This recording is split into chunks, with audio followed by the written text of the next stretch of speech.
If you're looking for a lot of videos on a whole lot of physics, Earl Haig Physics is one of the places to go. An extensive list of videos going back almost a decade. Really good, extensive stuff. And this is a video response to one of his momentum solutions. And is that a Star Trek theme I see? Nice.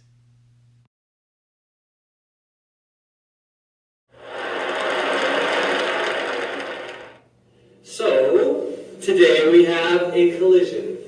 Two objects are colliding. One object is 4 kilograms.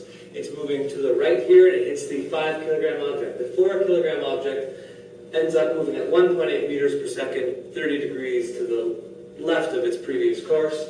And the question is, what is the velocity of the other object? So I'm watching this video here. It's actually pretty good. It does a pretty good job of doing a whole bunch of algebra and trigonometry. But the problem is that this algebra here isn't really accessible by the average student to below average student. Is there a different way that this problem could be done that doesn't require all this algebra and trigonometry? Well, yeah, and right in the middle of it, at 2.5 minutes, you gotta check this thing out because the clue is gonna be right here. Now I draw a little triangle and I can see how this is all going to fit together. There's 8 to the east. 7.2 east, 30 north, plus 5b in an unknown direction. So you see it? You see that thing right there? If you measure these things and actually use a protractor and ruler, where's my protractor? Like 8 centimeters long, 7.2 centimeters long, 30 degrees, connect, measure, divide by 5 kilograms, I can have the answer just like that, really easily. And that works for everybody. It's actually a really good method that I can use and skip all this stuff, which is great, and it really has its uses. And if you're an engineer and if you need to do this way, right? You got to do the math and the algebra and the trigonometry. But if you're the average person, you want to picture things in your head and actually solve problems like this, that graphical method using a protractor and ruler, really powerful. Let's check it out. So I redrew it here. 4 kilograms at 2 meters per second hits the 5 kilograms. This is the before situation. Here's the after situation. 4 kilogram continues at 1.8 meters per second, 30 degrees from the original line of travel. And the 5 kilograms goes somewhere in this quadrant, don't really know exactly where. Redrawing, this is the momentum. So up here's the picture and down here is the momentum arrows. 4 times 2 is 8. 8 kilogram meters per second is the total momentum before. No momentum from the 5, so just the 8 kilogram meters per second. I know that this has to be the same as this, since after equals before. Total momentum after is the same as the total momentum before. So 7.2 plus I don't know what gives me 8. So the y components, the 3.6 and the, oh, that's got to be 3.6 also, correct? So 3.6 kilogram meters per second so that there is no y component of momentum at the end. And then 6.23 plus what gives me 8? 2377, 1.77. 1.77 kilogram meters per second gives me a total of 8 in that direction after, because I had a total of 8 in that direction before. And balanced y's, I'm almost done. Remembering that this is a momentum triangle, that's kilogram meters per second, that's kilogram meters per second. I can then, just to square this, the distance formula or the Pythagorean theorem to find that the hypotenuse is 4 kilogram meters per second. And this is a 5 kilogram object, so P is equal to mv divided by the mass. You get about 0.8 meters per second. And then what is this angle? Well, it's the inverse tangent of opposite over adjacent greater than 45 degrees. 64 degrees is the answer.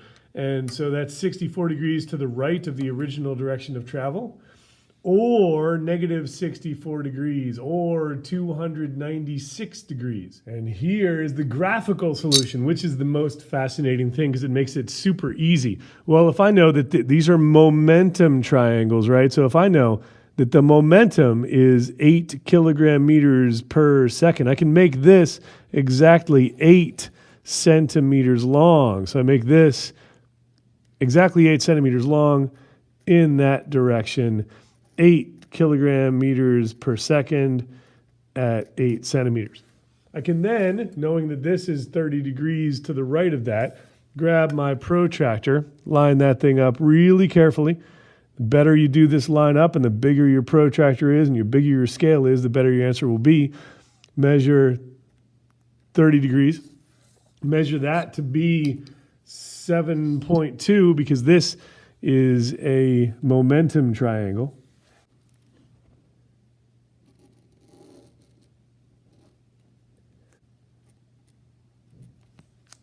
(7.2 kilogram meters per second). That angle is 30 degrees. And as he correctly showed in his solution, all you have to do is connect this to that. So there it is.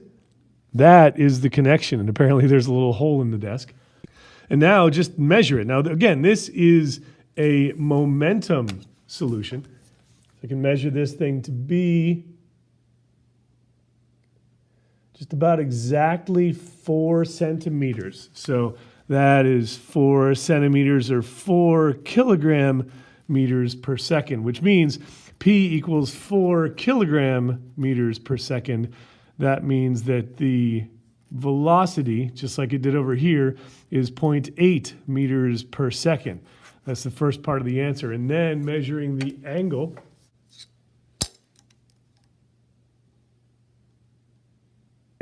(64 degrees).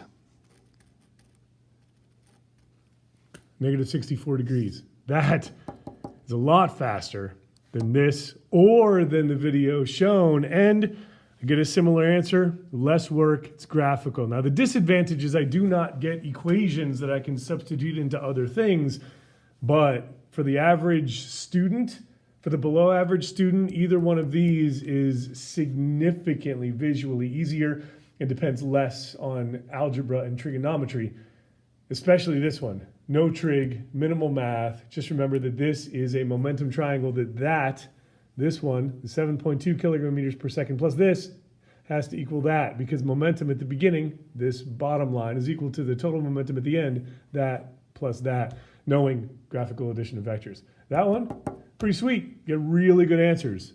Just a couple of alternatives to the solution shown in the video. Thanks for watching Learn Physics. And thanks for that thumbs up too. Really helps a lot. New videos most academic weeks. Subscribe for more. I've even got education ideas, Freaky Physics Friday, and Tech Tip Tuesday. And for bicycles, motorcycles, and family adventures, it's my other channel, Bike Physics. You just learned physics.